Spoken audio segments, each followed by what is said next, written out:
Do you know who she is? Mi abuela told me all about her. But do you know what life was like for our people before she appeared to Juan Diego? You know, my abuelita told me a story about a mestizo woman that lived at this very mission 400 years ago. After the conquistadors came, she was a servant for the Spanish priest that lived at this mission. The spirit, they turned her whole upside down.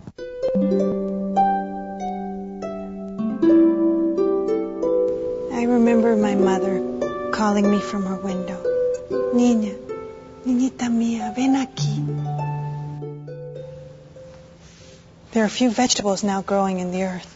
Our family's family has lived on for generations. The growing, the planting, the harvests are so few these days that for those of us left in our villages, the only real harvest lies in whatever we're able to gather from the leftovers of the encomenderos, the new owners of our land.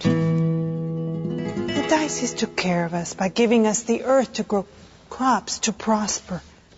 I know that they really weren't our lands. We only kept them for a while to use them for our benefit. Perhaps the gods have changed their minds.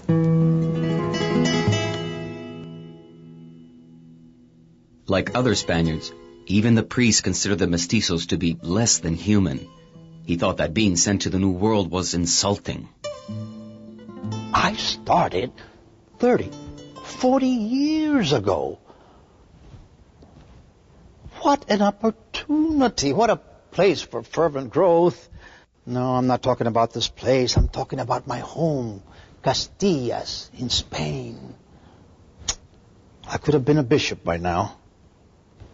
But alas, as a poor Franciscan, obedient and faithful, I followed everyone else here to this land of cactus and snakes. Ah, well, we are destined to serve the poor and help to bring them to the one true God. Cortes himself brought many of my brothers here.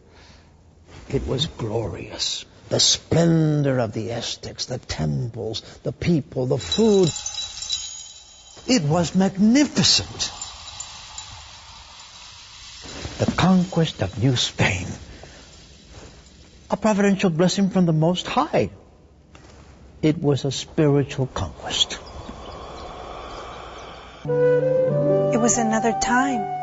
There, in the middle of the lake, was our city, our people, and our entire world. It was a place of kings.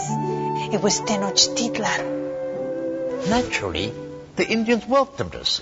We had come to save their souls. We were a prophecy, they said. Their priest had read the stars. They believed that their life was to come to an end, and that the god Quetzalcoatl would come back to them, but would return to them a man, light-skinned and with blue eyes. What foolishness! A second coming. Well, we did certainly come from the east, but it was foretold that we were to come and reclaim all the properties from this pagan god. It was only logical that we should fulfill this prophecy, no? For the native people, the conquistadors were more of a curse than a fulfillment of prophecy. Cortes and his soldiers entered our temples with a new god on their side. St. James and Santa Maria also came with him. They fought the battles with the conquistadors, dazzling and casting dirt into the eyes of our soldiers. Broken spears line the roads. We have torn our hairs in our grief. The houses, they're roofless now, and the walls, they're red with blood. Worms are swarming in the streets and plazas, and the walkers splattered with gore. The water has turned red, as if it were dyed, and when we drink it, it has the taste of brine. We have pounded our hands in despair against the adobe walls for our inheritance. Our city is lost and dead. The shields of our warriors were its defense, but they could not save it. We have chewed dried twigs and salt grasses. We have filled our mouths with dust and bits of adobe. We have eaten lizards, rats, and worms. But then a miracle occurred that would begin to change the New World forever. On a Saturday of December, in 1531, an indigenous man named Juan Diego was traveling early in the morning from the town where he lived to Tlatelolco to take part in the divine worship and to listen to the mandates of God. When he arrived at the small hill named Tepeyac, he heard someone calling to him from the hilltop. "Juanito! Juan Dieguito!" He climbed to the top and saw a woman of great magnificence, whose dress was radiant like the sun, and she spoke with soft and gracious words. "Juanito, the smallest of my children, know and understand that I am the ever-Virgin Mary, the mother of the true God for whom we live. I vividly wish that a temple be erected here, in which to show and give lavishly all my love, compassion, help, and shelter to all the inhabitants of this land and to the rest who call on me and trust in me. Find the Bishop of Mexico and reveal to him what I wish. Go and put all your effort into it." When Juan Diego arrived, he was brought before the bishop, Don Fray Juan de Zumárraga. When Juan shared the message, the bishop did not give his story any credit and answered, "Come back another time. I will listen to you more carefully."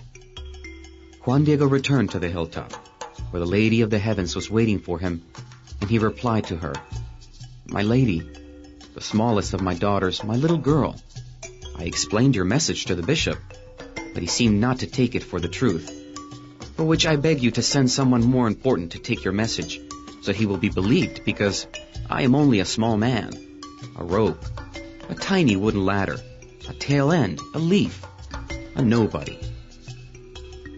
She replied, "Many are my messengers, but it is precisely with your mediation that my wish will be realized. I beg you, my son, the smallest, go back again tomorrow to see the bishop and tell him that it was I in person, the ever-Virgin Holy Mary, the Mother of God, who sent you. Now, my son, go to the hilltop, where you will find many different flowers. Cut them and bring them to my presence." When he arrived at the top, he was amazed to see exquisite roses of varieties seen only in Castile, and to see them in the season of frost. He placed them in the folds of his cloak and took them to the Lady of Heaven. She said, "My son, this is the proof and sign that you will take to the bishop to show this is my will. You are my trustworthy ambassador." Juan Diego journeyed happy and sure that everything would turn out fine. When he arrived in the presence of the bishop, he said, "Sir, I did as you ordered, and the Lady of Heaven consented to your request. She sent me to the hilltop to cut several roses and asked me to bring them to you. Here I am, doing what she said, so that you can see the sign you asked for and can now do her will. Here they are. Receive them." When he unrolled his white cloak, visible everywhere upon Mount, and the precious image of the ever-Virgin Holy Mary, the Mother of God, appeared in the cloak, just as it is today in the shrine of Tepeyac. The bishop knelt, and then he prostrated himself before the image. The entire town was moved and came to see and venerate her image. And in this image, Our Lady of Guadalupe appeared in native dress with brown skin. And that is why we lovingly call her La Virgen Morena, the Mestiza Virgin. She is your mother. Our mother. When he declared Juan Diego a saint, the Pope said, "She is the mother of all the Americas."